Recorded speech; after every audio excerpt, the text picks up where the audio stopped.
Hello everyone, welcome to this afternoon's live stream. In this live stream, we're going to be talking about how to deal with emotional manipulation. And emotional manipulation, not just about being nasty or mean, it's about gaining control over someone. It's about using someone's emotions to make them dependent on you, stop them leaving you, or to gain resources from them. And this is a very narcissistic thing to do because it's putting your needs before the other person's, especially if it's a parent manipulating a child.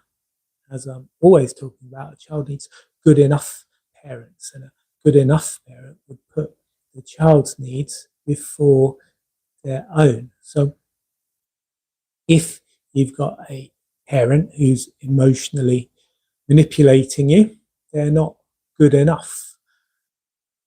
It can come from a place of fearing abandonment.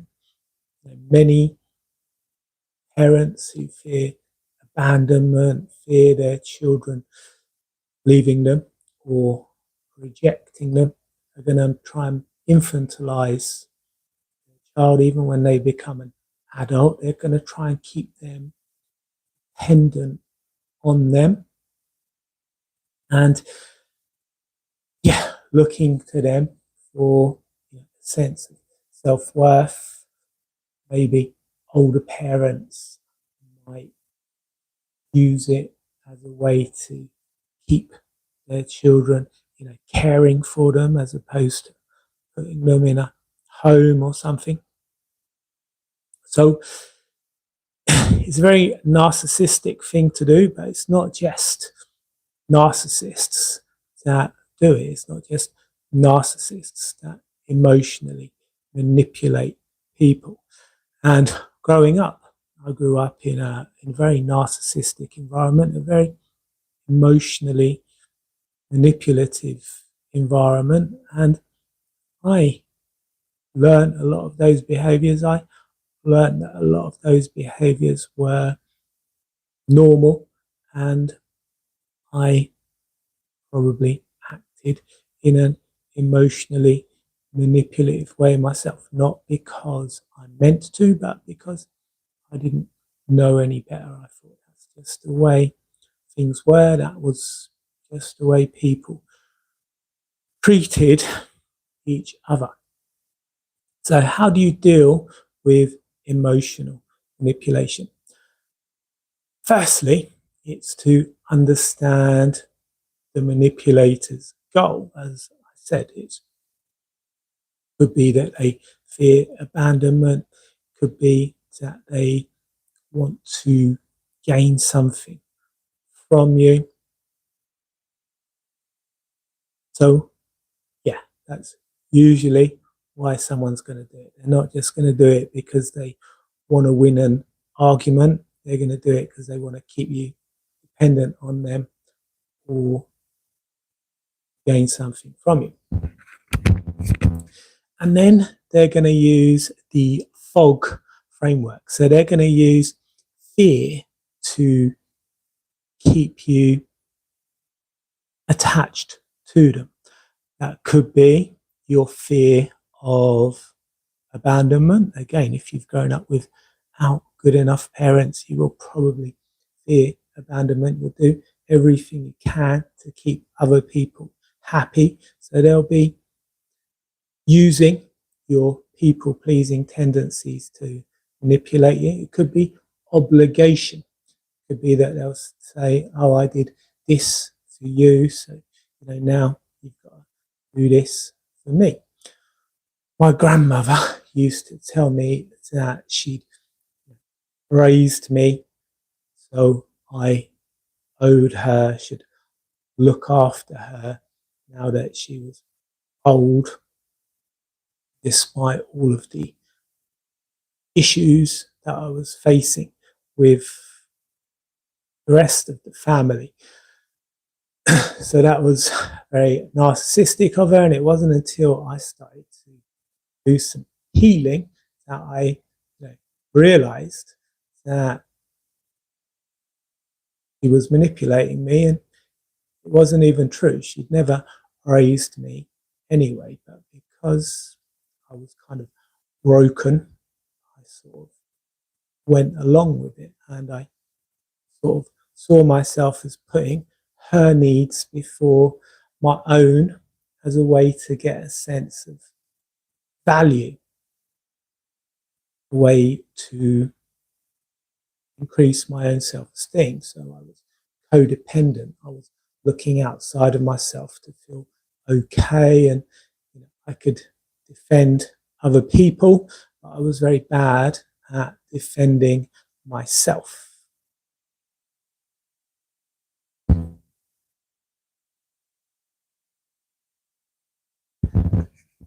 And then there's guilt. So kind of like obligation, really. I did this for you, so do this for me. Guilt tripping someone, or you you caused me these issues. You were born and you ruined my life, so now you have to do what I want. Again, that's not something a good enough parent would be telling you. So does any of that resonate with you? Can you identify any of that in your own life? Let me know in the comments and chat box below. Now we come to tactics, things that people will use when they want to emotionally manipulate you. First one is love bombing. Love bombing very early on in a relationship. Someone may start buying you all kinds of expensive gifts, taking you to the best places, telling you they, love you and you're wonderful after a couple of weeks. And then as the relationship progresses, they'll start distancing themselves. That love bombing phase will be over, and you'll be wondering what happened. Maybe you will try and appease them to get that back, to get that love bombing phase back. Maybe they will use intermittent reinforcement, so they will love bomb you, and then they'll be narcissistic or abusive, then they'll love bomb you again, and the love bombing phase will become shorter and shorter, and you'll always be chasing it. You'll always be chasing those good feelings. You'll always be chasing the validation from the other person. You'll probably think, oh, what have I done? Something wrong with me. And now there's gaslighting. Gaslighting, it's more psychological abuse than emotional manipulation, but it causes emotions. The person that's being gaslit causes anxiety, causes confusion. So gaslighting is going to be what someone will do when they tell you that what you think happened, or what you think didn't happen, did happen.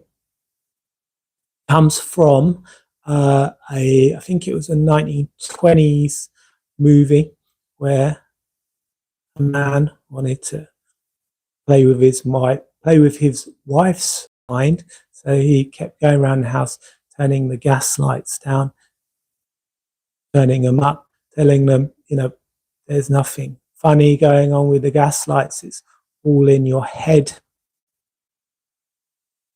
making her question her own reality. And then they will move goalposts. They will change the requirements for success so that their victim never feels good enough. Again, always chasing validation, always chasing approval from the manipulator. So if you can identify any of these things, let me know in the comments and chat box.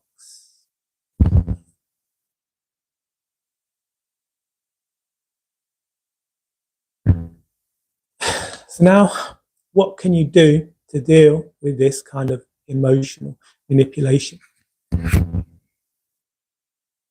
First thing you can do is to do inner child work, to make yourself feel safe, feel secure, to be able to validate yourself so you're not looking to abusers and manipulators to validate you.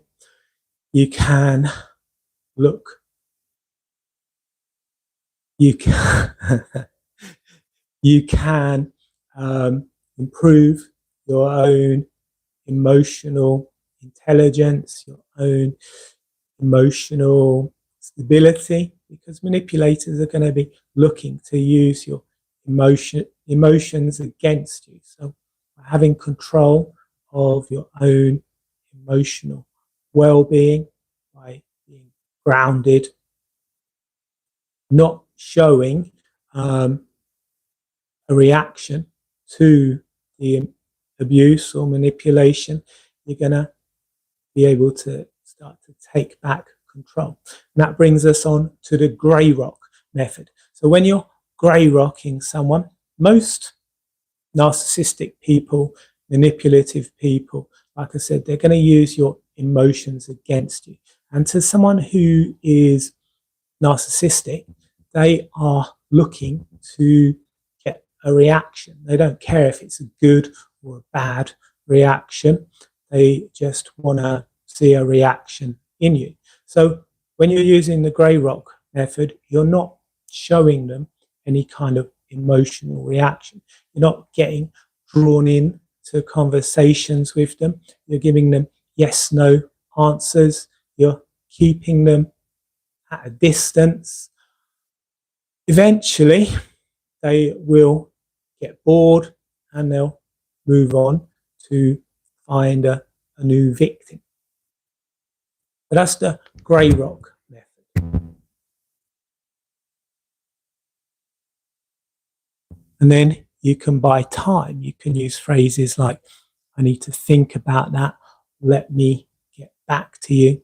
Don't make decisions when your emotions are high, because your emotions will influence your decisions. You know, in sales people know this, so they're going to use the fear of missing out, FOMO. They're going to say, you know, spots are limited, spaces are limited, special price ends today, don't miss out. And they're going to be looking to get you to react from a place of fear to buy their products. Incidentally, starting soon, I have a few workshops scheduled for this month. Spaces are limited, so check the description for a link to my Eventbrite and register for the workshop so you don't miss your space.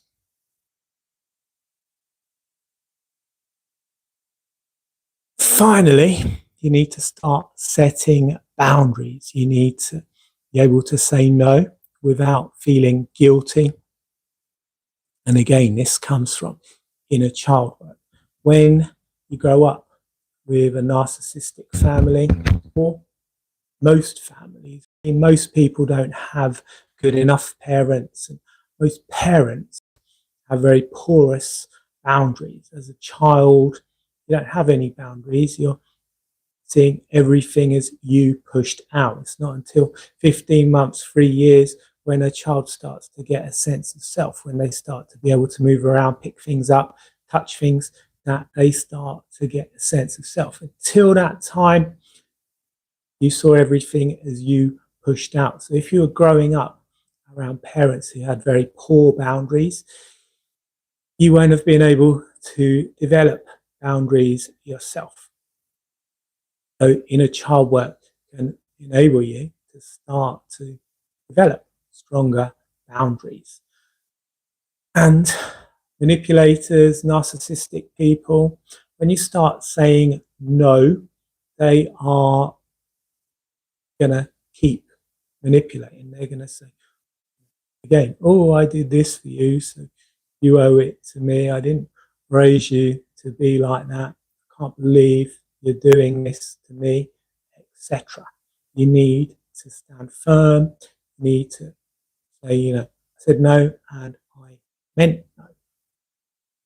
Oh, boundaries. That's how you can deal with emotional abuse. Let me know in the comments and chat box which of those things you'll be implementing. And if you go to my website, markstyles.com, you can download my free inner child healing and anxiety workbooks. They will, again, help you to build better boundaries. They will help you to. One last thing to remember is jade. Never justify, argue, defend, or explain. So if you feel that you're dealing with someone who's trying to manipulate you, and you're setting those boundaries, start trying to manipulate you further. Never justify your boundary. Never argue about it. Don't defend it. Don't explain it. Just say, that's just the way it is. So I hope you've enjoyed tonight's live stream. I hope I've said something that you're going to find useful, that you're going to be able to implement.